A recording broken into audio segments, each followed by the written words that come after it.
Be honest with me. If Eberechi Eze doesn't score that goal, if that ball doesn't curl into the top corner in the 9th minute, what are we talking about right now? Because I'll tell you what I think.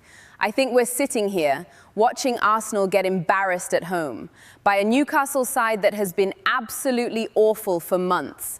A Newcastle side with no form, no momentum, nothing to play for really.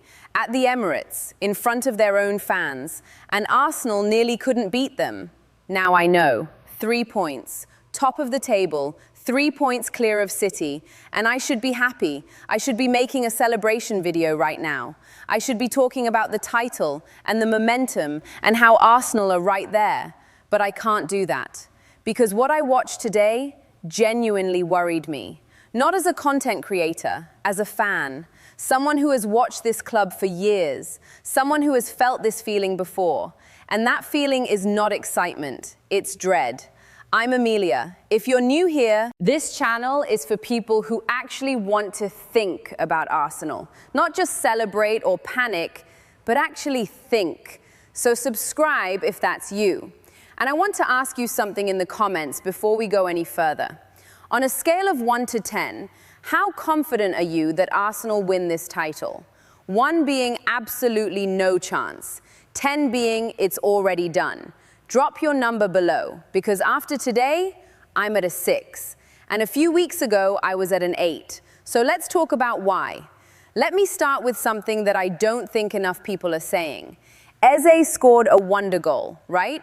First time, curled into the top corner, from the edge of the box. Nick Pope didn't move. Stunning. One of the goals of the season. But here's the thing about wonder goals. They're not a tactic. You cannot build a title run around hoping Eberechi Eze pulls out something extraordinary every time Arsenal can't break a team down. That is not a system. That is not a plan. That is luck, dressed up as quality. And what made it worse, what made it really uncomfortable to watch, is that after that goal went in at 9 minutes, Arsenal stopped completely. Like the pressure was released and the players just deflated. Like they thought the job was done. Newcastle had more of the ball in the first half, more of the ball, at the Emirates, against a struggling team. That's not just a bad half of football, that's a symptom of something deeper, something that I think has been building for weeks, and nobody wants to say out loud. This Arsenal team is tired. Not a little tired, not we need a rest in pre-season tired.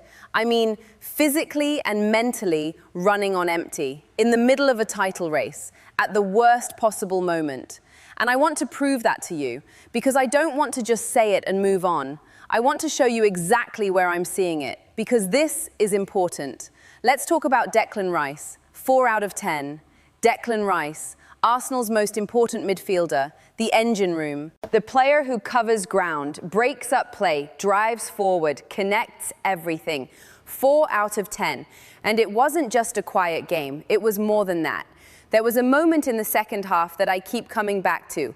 Rice dribbled into the box. He beat his man. He was in a position to shoot, and he couldn't get the shot off. He just couldn't do it. His legs weren't there. The sharpness wasn't there. Now think about what that means. If Declan Rice cannot execute a basic action, a shot from inside the box after a dribble, it's not a technical problem. He's done that 100 times. It's a fatigue problem. His body is telling him something that his mind is refusing to accept. And this is not just one game. This is a pattern. Rice has looked heavy-legged for a few weeks now.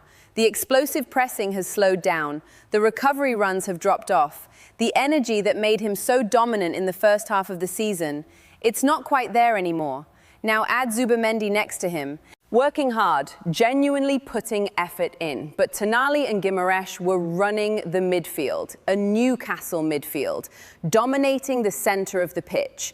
At the Emirates, and Arsenal couldn't stop it.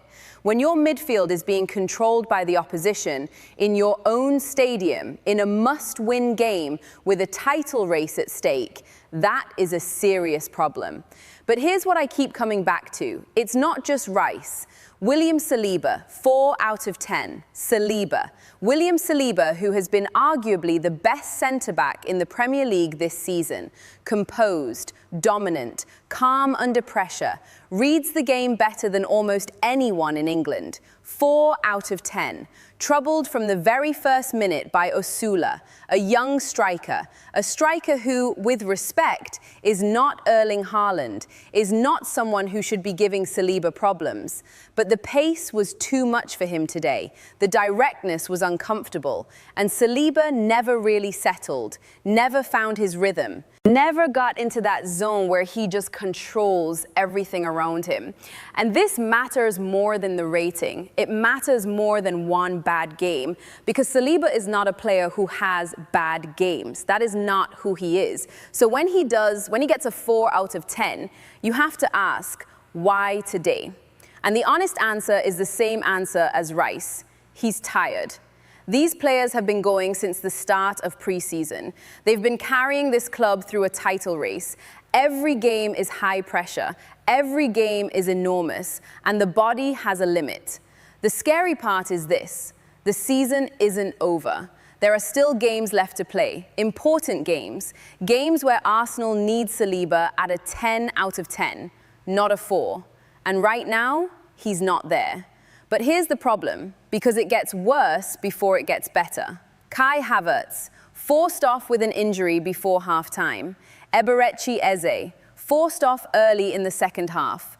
2 attacking starters, injured in the same game. Now let's sit with that for a second, because I don't think people are taking this seriously enough. Everyone's moving on because the result was fine. 3 points, top of the table, celebration. But these are not backup players. These are starting attackers, players Arteta relies on week in, week out. Havertz is the striker. Eze has been one of the most effective players in the last few weeks. Direct, dangerous, a genuine creative threat. Both gone. Same game, at the worst possible time of the season. And what did we get as replacements? Gyökeres came on for Havertz in the first half. Now, Victor Gyökeres is a good striker. He's done well for Arsenal this season. But today, his hold-up play was hit and miss. He wasted a big counter-attack chance late on that could have killed the game. He almost got Pope sent off, which was interesting. But in terms of actually leading the line and giving Arsenal control, it wasn't there today. And then Martinelli came on for Eze, brought some energy, nearly scored with an overhead kick, did fine. But Martinelli is not the same creative threat as Eze in that left forward position. He's more direct, less composed in tight spaces. So within 45 minutes, Arsenal went from their Plan A attack to something closer to a Plan B or Plan C attack. And they were still winning by just 1 goal. 1 goal. 1 wonder strike against a team in the bottom half of the table. What happens when Arsenal face a team that can actually attack? That question is important, and I want you to hold it in your mind as we keep going. Now, I want to talk about Arteta, because I think this is where it gets genuinely complicated.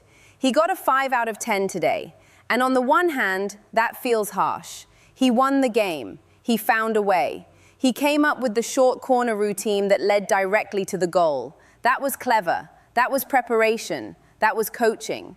But on the other hand, his team was slow in possession for long stretches. They allowed Newcastle to dictate the tempo. They didn't control the game when they had the chance to. They went 1-0 up in the 9th minute, and instead of pushing forward and putting the game to bed, they sat back, invited pressure, made the last 20 minutes of the second half incredibly uncomfortable. And I think there's a tactical question here that nobody is really asking. What is Arsenal's plan when the wonder goal doesn't happen? Because today, the goal came in minute 9. Beautiful, unexpected, unstoppable. But what if it doesn't? What if Eze's shot goes a foot wide? What if Pope gets a touch on it? What was Arsenal's plan to break Newcastle down if that goal doesn't go in? Because I watched that game, and I'm not sure there was one.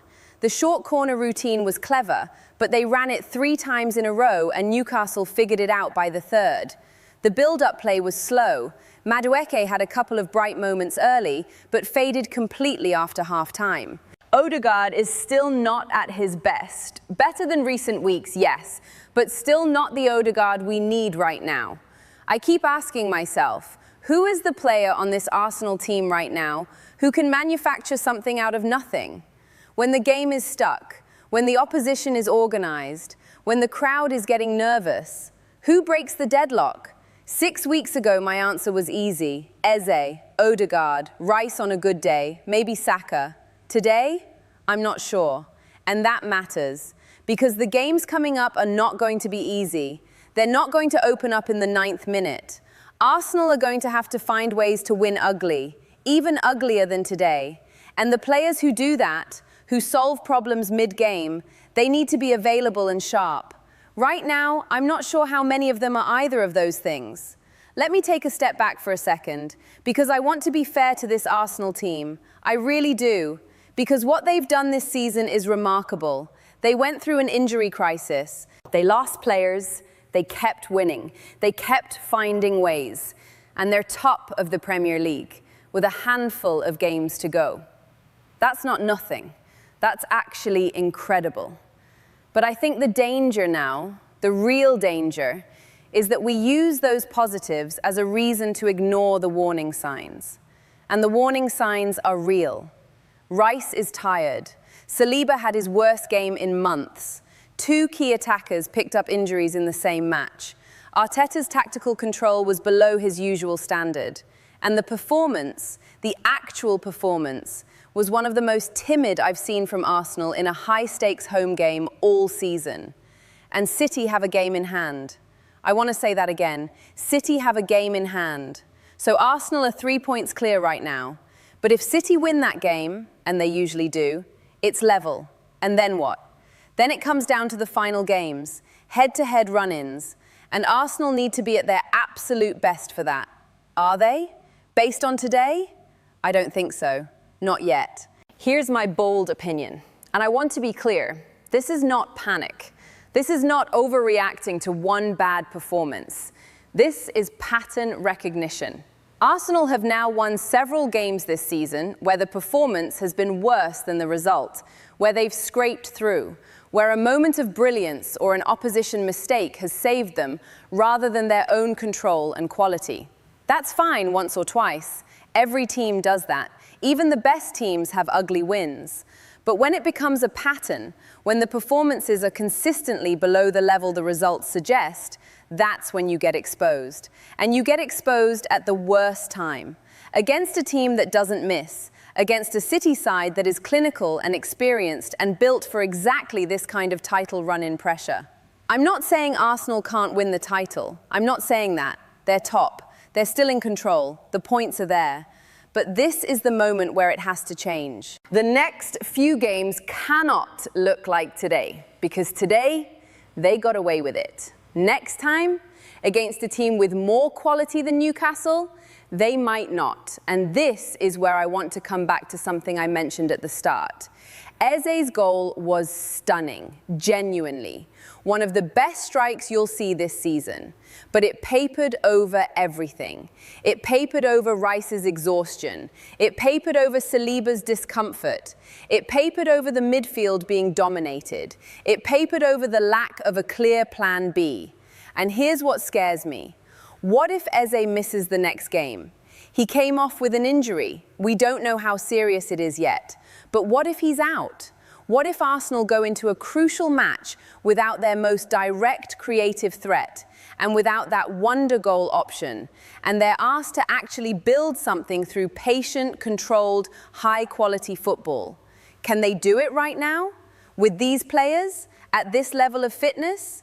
I genuinely don't know. And I genuinely don't know is not a phrase I want to be using about Arsenal in April, when there's a title on the line. I want to end on something honest. I've supported Arsenal for a long time, long enough to know what it feels like when they're about to do something special, and long enough to know what it feels like when they're about to let something slip. Today felt more like the second thing than the first. And maybe I'm wrong.